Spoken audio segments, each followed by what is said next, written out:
In southeastern Indiana, at least 94 people have been diagnosed with HIV since the end of December.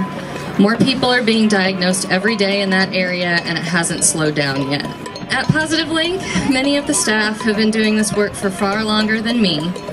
But what's been happening in Scott County over the past few months isn't something we've ever lived and worked through until now. But I have to say, I've never been as proud to be a Hoosier as I have been over the last few weeks. When it comes right down to it, what I've seen is that the collective we does have a voice. We've said this isn't okay, this demands attention now, and together we will come together to do whatever we can to help and protect each other. And you are here today as evidence of that sentiment. Thank you all.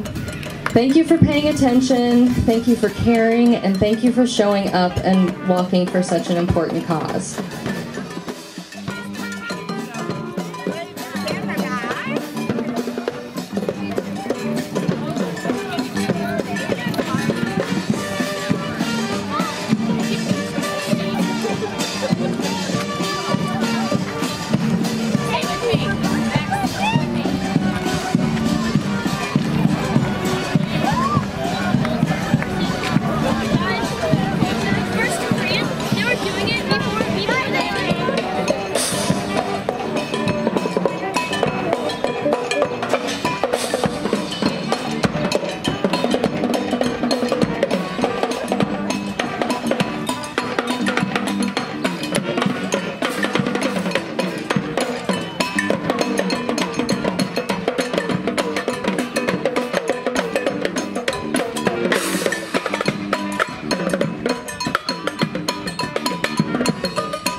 Introduce Jill Stowers, who is the program manager at IU Health Positive Link,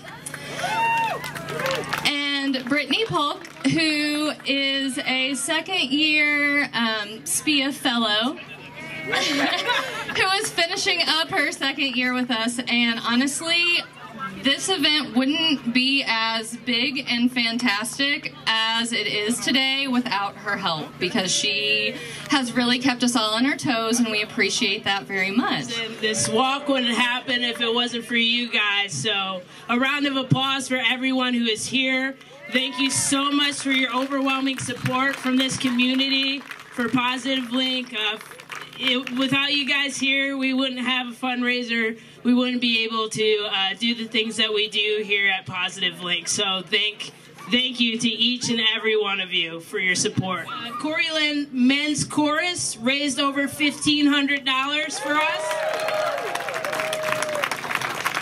Can I get a representative just to come in? All right, Brian, thank you. Congrats.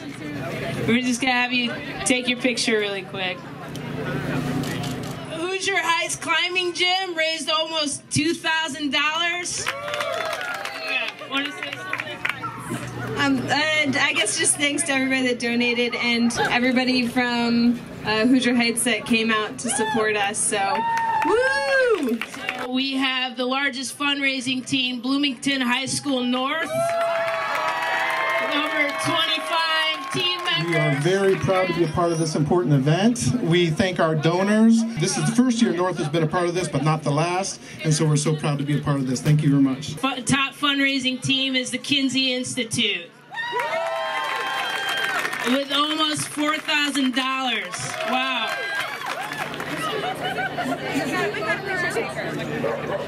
Also a part of the Kinsey Institute, the top fundraiser who single-handedly raised over $3,000, David Taylor.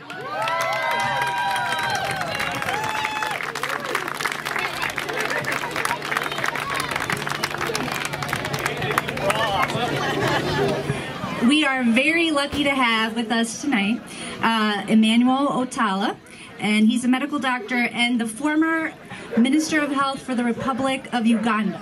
So he is going to give us kind of a global perspective on HIV/AIDS.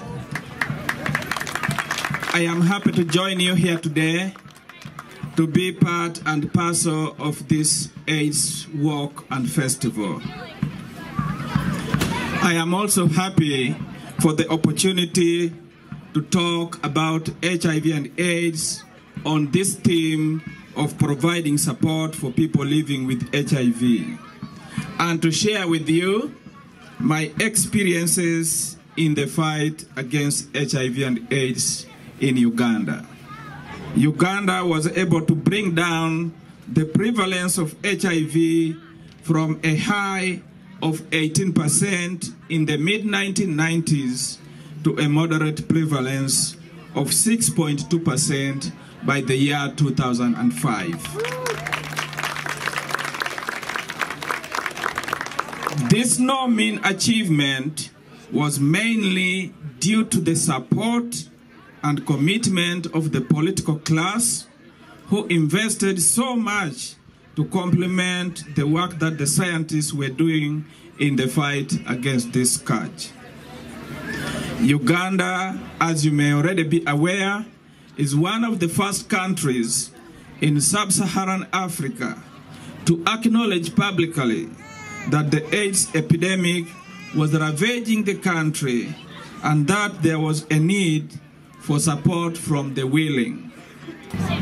As a result, everybody joined the fight against HIV and AIDS, and everybody started speaking about the various modes of transmission. May I, as I finish, also acknowledge the support my country, Uganda, and indeed sub-Saharan Africa have received in the fight against HIV and AIDS from the US government. That means it is support from you. Your support is not only within the Bloomington community, but it goes beyond the nation, beyond the continent, to the whole world. Thank you very much for loving other people beyond the people from here.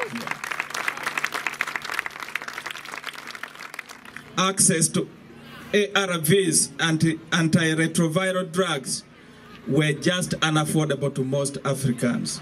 But through your government, we received that support, and that added quality to the life of the people living with HIV and AIDS. Thank you so very much.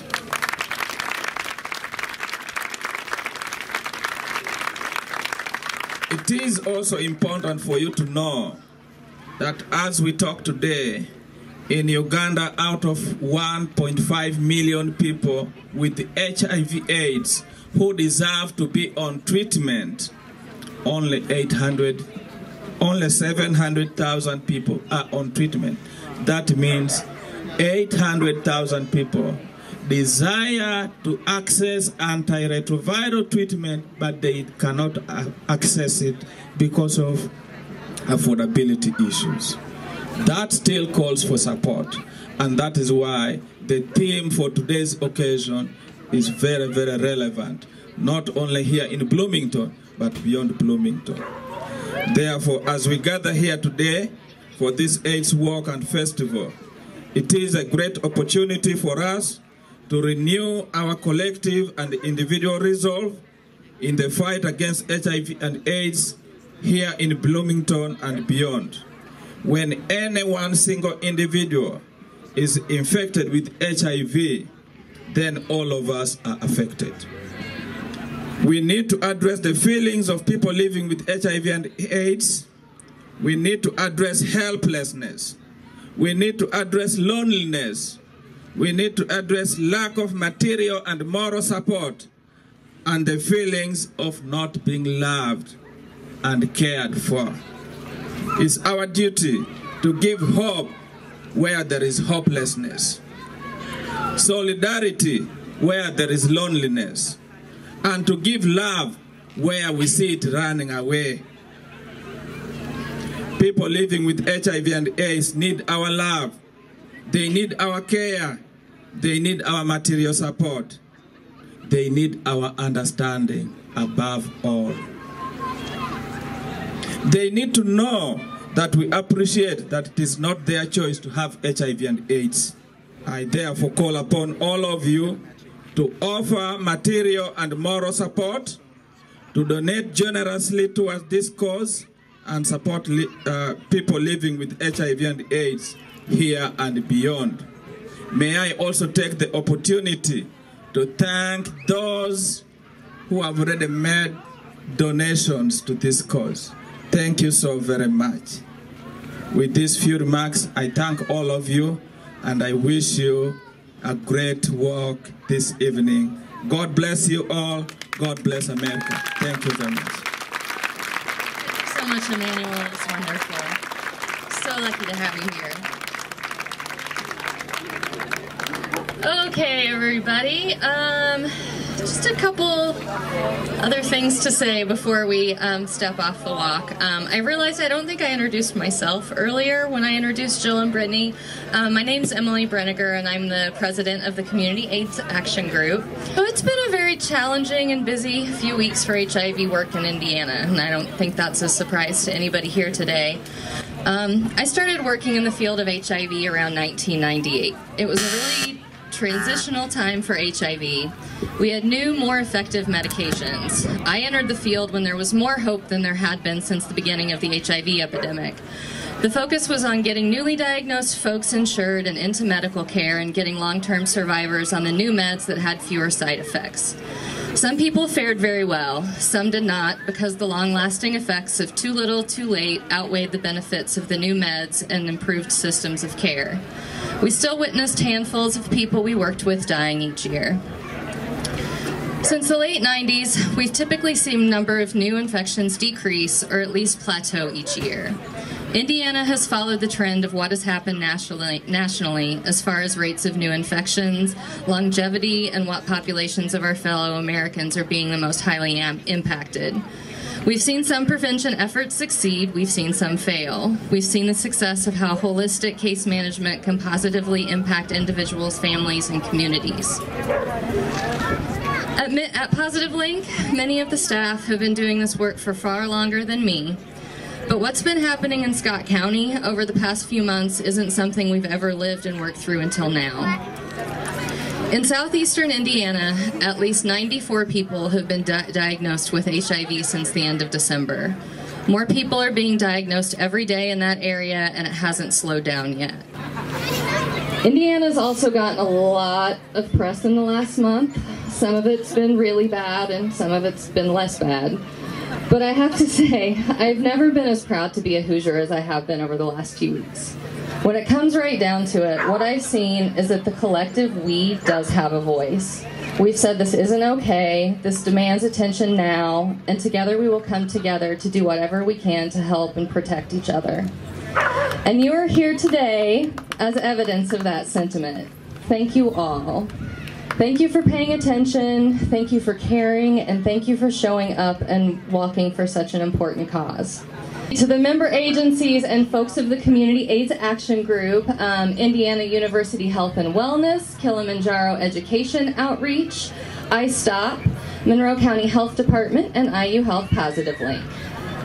To our sponsors, Indiana University School of Public Health, IU Health Bloomington, Dr. Tom Hersmalis, the IU Student Foundation, Bikesmiths, Blooming Tees, The Back Door, Bloom Magazine, Isabella, Bloomington Pride, Jefferson Street Parade Band, the Bloomington Fire Department, Soma Coffee, Bloomington Bagel Company, Local Folks Food, The Wood Frog, and Mr. Delivery. And again, huge shout out to the Planning Committee, which is so many people I couldn't even begin to name them all.